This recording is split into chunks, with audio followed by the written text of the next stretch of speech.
Genèse, chapitre 23. Sarah vécut 127 ans, c'est la durée de sa vie.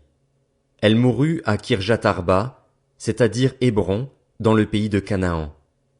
Abraham vint mener deuil sur Sarah et la pleurer. Puis il s'éloigna de son corps et dit aux Hittites, « Je suis un étranger et un résident temporaire parmi vous. Donnez-moi une propriété funéraire chez vous pour que j'enterre mon mort et l'éloigne de moi. » Les Hittites répondirent à Abraham, « Écoute-nous, Seigneur. Tu es un prince de Dieu au milieu de nous. Enterre ton mort dans celui de nos lieux de sépulture que tu choisiras. Aucun de nous ne te refusera son tombeau pour que tu enterres ton mort. » Abraham se leva et se prosterna devant la population du pays, devant les Hittites.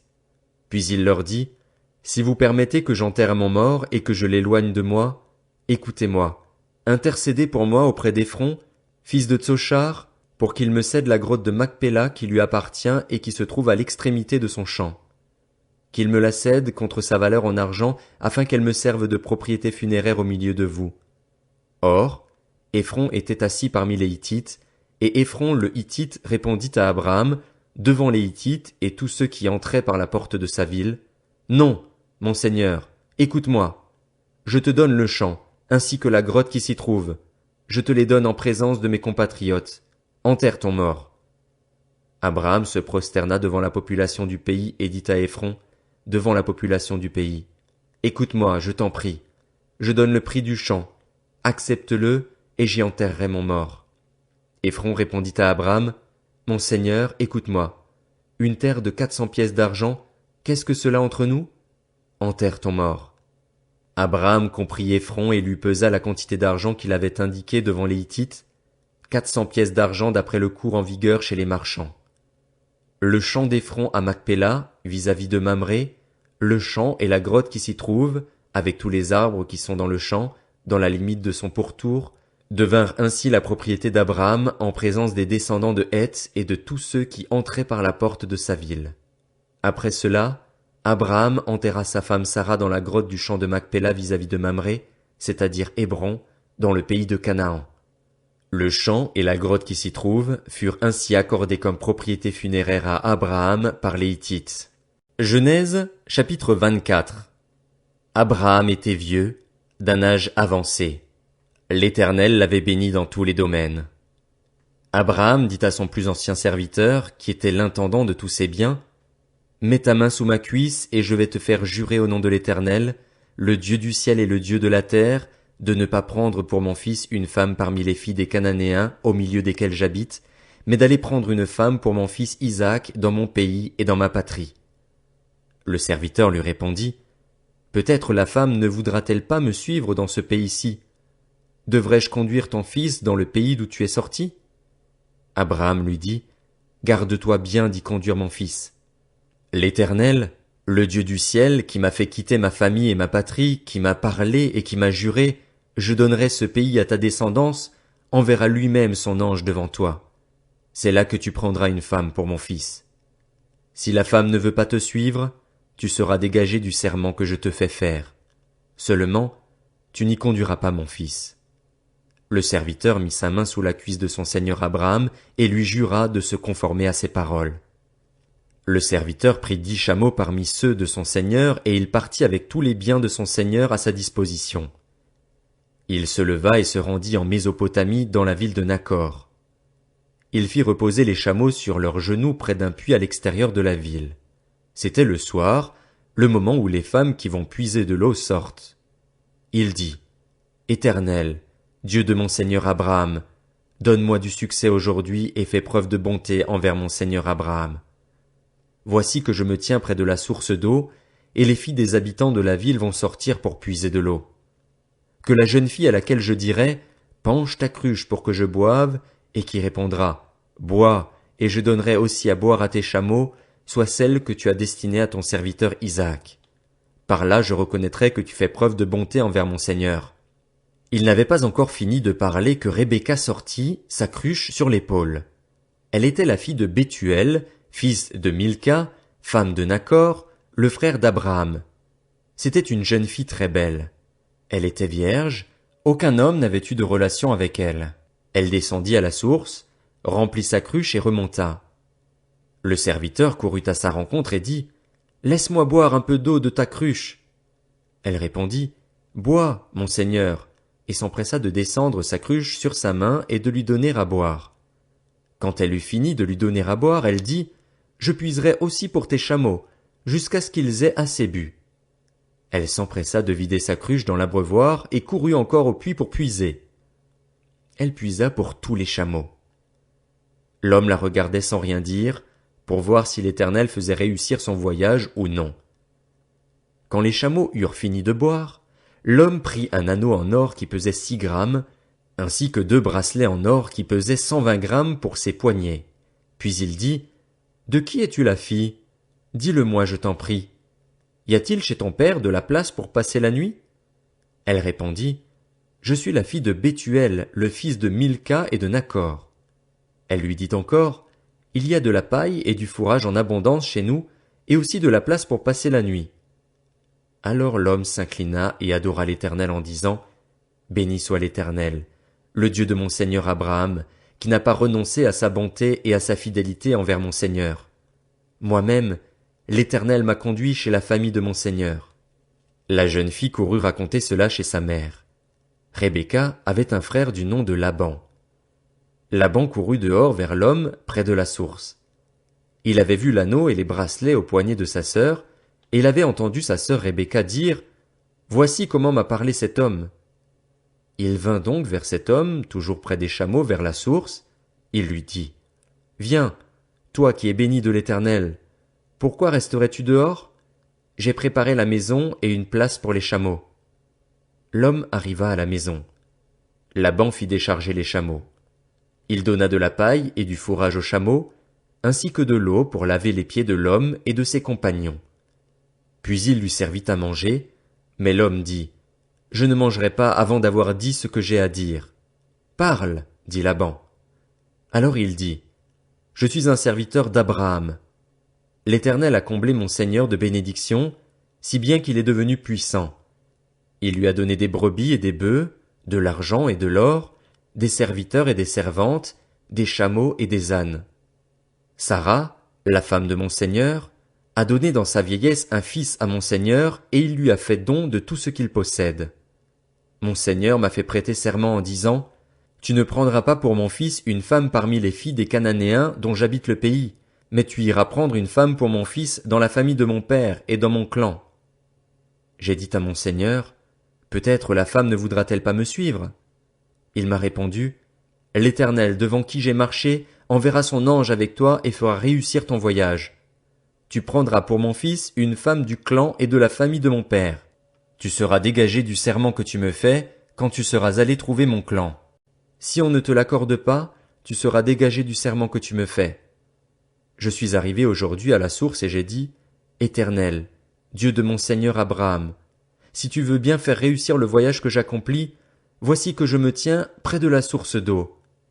Que la jeune fille qui sortira pour puiser de l'eau, à qui je dirai, « Laisse-moi boire un peu d'eau de ta cruche » et qui me répondra, « Bois, et je puiserai aussi pour tes chameaux », que cette jeune fille soit la femme que l'Éternel a destinée au fils de mon Seigneur. » Avant que j'aie fini de parler en moi-même, Rebecca est sortie, sa cruche sur l'épaule. Elle est descendue à la source et a puisé de l'eau. Je lui ai dit, « Donne-moi à boire. » Elle s'est empressée de descendre sa cruche de son épaule et a dit, « Bois, et je donnerai aussi à boire à tes chameaux. » J'ai bu et elle a aussi donné à boire à mes chameaux. Je l'ai interrogée en disant, « De qui es-tu la fille? » Elle a répondu, « Je suis la fille de Bethuel, le fils de Nachor et de Milca. » J'ai mis l'anneau à son nez et les bracelets à ses poignets. Puis je me suis incliné et j'ai adoré l'Éternel, j'ai béni l'Éternel, le Dieu de mon seigneur Abraham, qui m'a conduit fidèlement afin que je prenne la fille du frère de mon seigneur pour son fils. Maintenant, si vous voulez faire preuve de bonté et de fidélité envers mon seigneur, déclarez-le-moi. Sinon, dites-le-moi et je m'en irai d'un côté ou de l'autre. Laban et Bethuel répondirent, « C'est de l'Éternel que cela vient. Nous ne pouvons te parler ni en mal ni en bien. Voici Rebecca devant toi, emmène-la en repartant.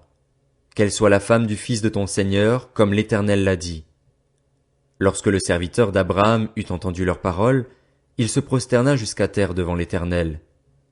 Le serviteur sortit des objets d'argent, des objets d'or et des vêtements qu'il donna à Rebecca. Il fit aussi de généreux cadeaux à son frère et à sa mère. Puis ils mangèrent et burent, lui et ses compagnons, et ils passèrent la nuit là. Le matin, quand ils furent levés, le serviteur dit, « Laissez-moi repartir chez mon seigneur. » Le frère et la mère de Rebecca dirent, « Que la jeune fille reste avec nous quelque temps encore, 10 de jours.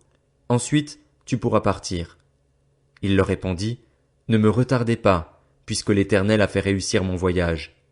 Laissez-moi repartir et que j'aille chez mon seigneur. » Alors ils répondirent, « Appelons la jeune fille et demandons-lui son avis. » Ils appelèrent donc Rebecca et lui dirent, « Veux-tu partir avec cet homme ?» Elle répondit, « Oui. » Alors ils laissèrent leur sœur Rebecca et sa nourrice partir avec le serviteur d'Abraham et ses hommes. Ils bénirent Rebecca et lui dirent, « Toi qui es notre sœur, deviens l'ancêtre de millions de personnes et que ta descendance possède les villes de ses ennemis. » Rebecca se leva avec ses servantes. Elles montèrent sur les chameaux et suivirent l'homme. C'est ainsi que le serviteur emmena Rebecca et repartit. Quant à Isaac, il était revenu du puits de Lachaï-Roi et habitait dans la région du Néguev. Un soir qu'il était sorti pour méditer dans les champs, il leva les yeux et regarda. Voici que des chameaux arrivaient. Rebecca leva aussi les yeux, vit Isaac et descendit de son chameau. Elle demanda au serviteur, « Qui est l'homme qui vient dans les champs à notre rencontre ?» Le serviteur répondit, « C'est mon seigneur. » Alors elle prit son voile et se couvrit. Le serviteur raconta à Isaac tout ce qu'il avait fait. Isaac conduisit Rebecca dans la tente de Sarah, sa mère. Il épousa Rebecca. Elle devint sa femme et il l'aima. Ainsi, Isaac fut consolé après la perte de sa mère. Genèse, chapitre 25. Abraham prit encore une femme du nom de Kétura. Elle lui donna Zimran, Jokshan, Médan, Madian, Jishbak et Shuar. Jokshan eut pour fils Séba et Dedan.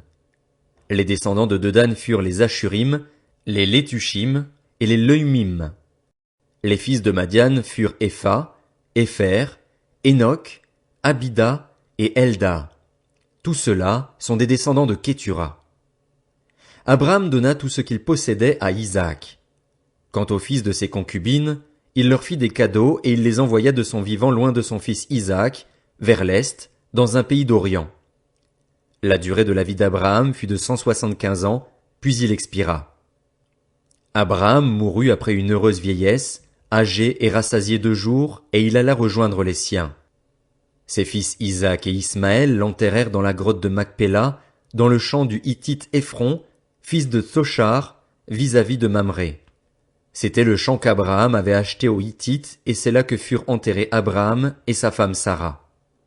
Après la mort d'Abraham, Dieu bénit son fils Isaac. Celui-ci s'installa près du puits de Lachaï-Roi. Voici la lignée d'Ismaël, fils d'Abraham, celui que l'Égyptienne Agar, la servante de Sarah, avait donné à Abraham. Voici le nom des fils d'Ismaël, leurs noms en fonction de leur lignée. Nébajot, son fils aîné, Kédar, Adbil, Mibzam, Mishma, Duma, Massa, Hadad, Théma, Jétur, Naphish et Kedma. Voilà quels furent les fils d'Ismaël avec leurs noms d'après leurs villages et leurs campements. Ils furent les 12 chefs de leur peuple. La durée de la vie d'Ismaël fut de 137 ans, puis il expira. Il mourut et alla rejoindre les siens. Ses descendants habitèrent le territoire situé entre Havila et Shur, qui est en face de l'Égypte, en direction de l'Assyrie. Il s'établit en face de tous ses frères. Voici la lignée d'Isaac, fils d'Abraham. Abraham eut pour fils Isaac. Isaac était âgé de 40 ans quand il prit pour femme Rebecca, qui était la fille de Bethuel, l'araméen de Padan Aram, et la sœur de Laban l'araméen. Isaac supplia l'Éternel pour sa femme, car elle était stérile, et l'Éternel l'exauça, sa femme Rebecca tomba enceinte. Les enfants se heurtaient à l'intérieur d'elle et elle dit, « Si telle est la situation, pourquoi suis-je enceinte ?» Elle alla consulter l'Éternel, et l'Éternel lui dit, « Il y a 2 nations dans ton ventre, et 2 peuples issus de toi se sépareront.